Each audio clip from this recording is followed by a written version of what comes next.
шығам десе келісіп жатса мен бұдан қорықпаймын, қарсы емеспін, бірақ ол бізге қатты қызықты емес. Ол боксшы жасы үлкен, уже промоутерсіз жүрген жігіт қой.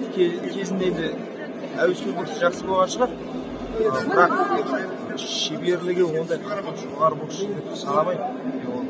Себебі мен олимпиада ұтқан Габриэль Маэстро, ол да үлкен жігіт қой, сонымен тең-бе-тең түсті соңғы кездесуінде.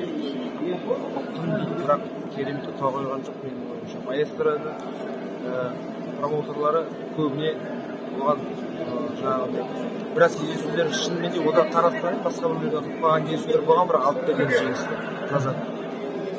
Бұны ол ұта алмады. Қазір одан да жақсы қарсыласпен кездесу ойда бар. Енді өзіңіздің карьераңызға көңіліңіз тола ма? Бір рет тіпті карьераны тоқтату мүмкін деп айтқансыз.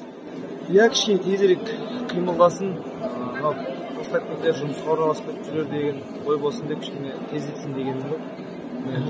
Немесе бір жақты қылайын, немесе онда ештеңе болмайтын болса, мен өзім жылжи берейін, жалғыз жаңағы келісім шартқа түсіп деп сондай ой беремін. Менеджеріңізге Зиялиевке көңіліңіз тола ма жұмысына?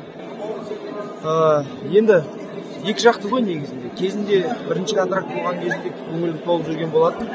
Қазір енді боксшыда бәсеке болмағаннан кейін қалай көңілім толасыз?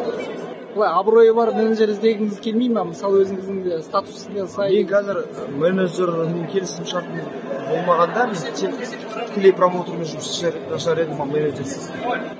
Қазір сол қолыңыз байлап тұр, қазір?